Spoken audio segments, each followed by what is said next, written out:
Kita akan mencari yang mudah saja, kita tidak memberikan amalan atau mantra atau doa kepada teman-teman, karena itu merupakan hal-hal yang tidak layak dan logis diucapkan di media ini. Kita hanya memberikan peragaan saja. Banyak sekali dari teman-teman kita yang hanya melaksanakan peragaan saja, namun Tuhan juga mau memberikan imbalan, Tuhan juga akan mengabulkan. Itu banyak sekali, Mbak. Kita hanya memberikan tata cara saja, ternyata juga mereka juga berhasil. Sehingga kita sampaikan bahwa permohonan ini kadang diterima dan kadang tidak. Jangan sampai rendah hati, jangan sampai kecil hati apabila permohonan kita tidak diterima oleh Tuhan. Maka kita selalu berusaha, terus berusaha. Insya Allah nanti suatu saat nanti pasti akan diberi.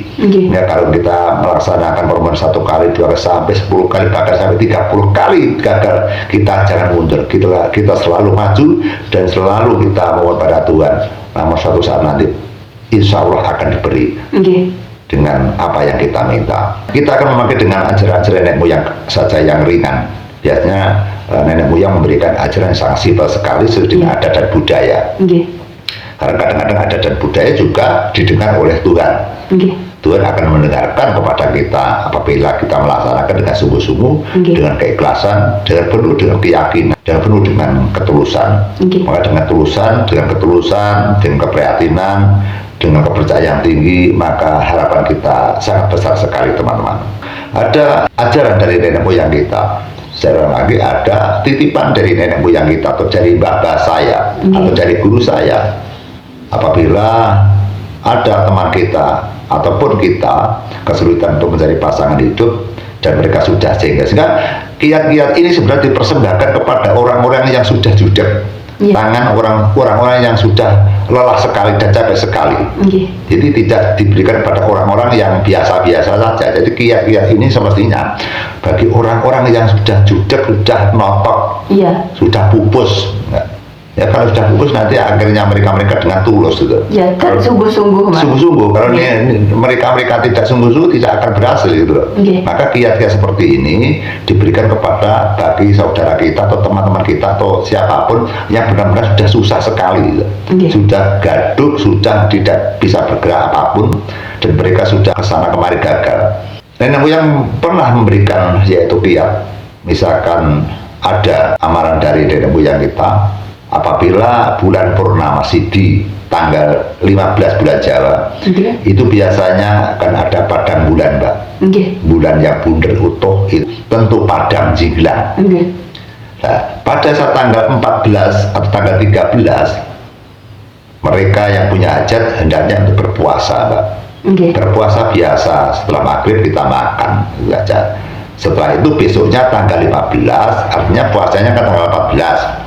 Terus pelaksanaannya memohonnya tanggal 15. Itu keadaan setelah berbuka puasa, begitu? Iya, setelah berpuasa, terus nanti malamnya gitu loh, Mbak. Jadi sehari itu puasa, malamnya itu makan maghrib, kemudian tidak makan lagi sampai siang. Kemudian siang sampai malam, Mbak, ya. Siang sampai malam juga berpuasa, terus kemudian maghrib kemudian berbuka puasa.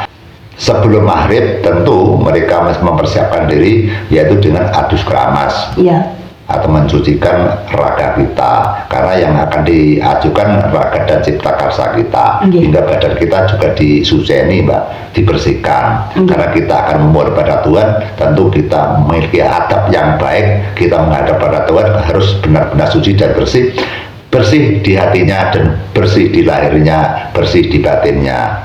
Setelah kita sudah melaksanakan adus keramas atau mandi keramas, kemudian apabila waktu maghriban atau mungkin agama lain, ya silakan dengan ajaran agama yang lain sesuai tatanannya agamanya mereka. Terus kemudian mengeluarkan air mentah atau air aqua. Tidak boleh air matang.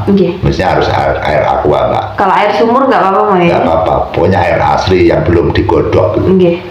Sekitar setengah gelas, keluarkan ke dalam rumah, baik di belakang rumah, sampai ke rumah, atau di depan rumah, atau dimanapun, yang penting tidak di bawah rumah, dan tidak di bawah atap. Harus di bawah langit katanya. Harus di bawah langit, terus kemudian diletakkan saja di tanah atau di batu atau tembok, gitu. Kemudian gelas itu pegang, ditiup dengan memohon kepada Tuhan, yang intinya permohonan adalah Gusti Kang Maha Suci, saya memohon supaya jodoh saya dikirimkan kepada saya, terima kasih. Itu aja sudah cukup, karena Tuhan itu pakai bahasa apapun bisa. Upama bahasa Jawa, "Duh Gusti Kang Maha Suci, kula nyuwun dipun paringaken jodoh kula ing dalu menika sak cepetipun." Ngoten iki. Jadi Duh Gusti Kang Maha Suci, njenengan kirimaken jodoh sejati kagem kula. Jodoh ingkang sejati duginipun cepet sak cepetipun. Upama orang nggih cepet ya ora apa-apa.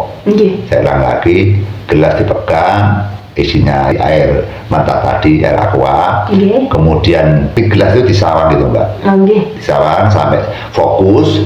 Kalau sudah fokus, bleng, artinya bleng itu semua pikiran kita ke arah situ. Seolah permohonan itu difokuskan satu arah. Dia hanya bilang, Gusti Kang Maha Suci, kula nyuwun dipun paringaken jodoh kula ingkang sejati, mugi dipun kintunaken dhateng griya kula mriki. Nah, kemudian sebelum tidur bantal dikepuk-kepuk 3 kali, blek blek blek. Itu yang dibuat kita tidur atau bantal yang sebelahnya? Ya, bantal yang untuk kita tidur. Duh Gusti, kula nyuwun dumateng Gusti Kang Maha Suci, mugi-mugi donga kula inggih menika kula nyuwun jodoh ingkang dipun paringana sak cepet-cepetipun. Kula tenggo kalian tilem. Bareng ngoten terus turu, Mbak. Kemudian juga ada dari orang lain atau guru lain yang ditambahi dengan suruh atau gantalan suruh. Gantalan suruh itu suruh yang temorose, itu ditulisi, "Duh Gusti Kang Maha Suci, kula nyuwun jodoh ingkang sejati," terus digulung, ditaleni bola abang, diletakkan di bawah bantal. Itu ada yang ditambah itu. Tapi apabila tidak ada suruh juga tidak apa-apa, tapi kalau ditambah suruh semakin baik, karena suruh itu kan susu milik roh. Suruh temurose, rose rasa, agar kita disembungkan kepada rasa-rasaning sing kuwasa, rasa-rasaning awake dhewe, rasa-rasaning calon bojone atau calon sing dituju atau calon pacare. Jadi ada tunggal, Mbak. Jadi temurasi rasa kita, rasa Tuhan, dan rasanya orang yang akan dituju ditemukan dalam satu wacana kita bersembah pada Tuhan tadi. Nah, di dalam akidah ini tidak ada setan dan sebagainya yang dimintai tolong. Yang dimintai tolong langsung Sang Pencipta alam yang menciptakan jagat raya ini, yang menciptakan kita ini. Sehingga tidak ada faktor penunjang dari godam, bedek bengek, termasuk jin dan sebagainya tidak ada. Terus periwangan pun juga tidak dipakai. Kita yang memakai minta kepada Tuhan Sang Pencipta alam, Tuhan yang menciptakan kita ini. Kemudian bagaimana Mbak untuk air mentah yang kita siapkan di gelas yang kita taruh di bawah langit tadi? Ya, gelas yang sudah kita berdoa yang ada di bawah langit di depan rumah itu diambil setelah mereka bangun dari tidur dan mereka sudah mengadakan yaitu ritual bantal atau mengepuk bantal, menumpuk bantal tadi. Mereka yang melaksanakan berjalan atau menuju ke depan rumah mengambil gelas tadi, langsung diminum. Enggak, sebelum minum mereka pasti punya tujuan. Kemudian dibaca di dalam hati, yaitu saya ingin segera mendapatkan jodoh atas rahmat Tuhan Yang Maha Esa, rahmat Allah Subhanahu wa Ta'ala. Itu langsung diminum, Mbak.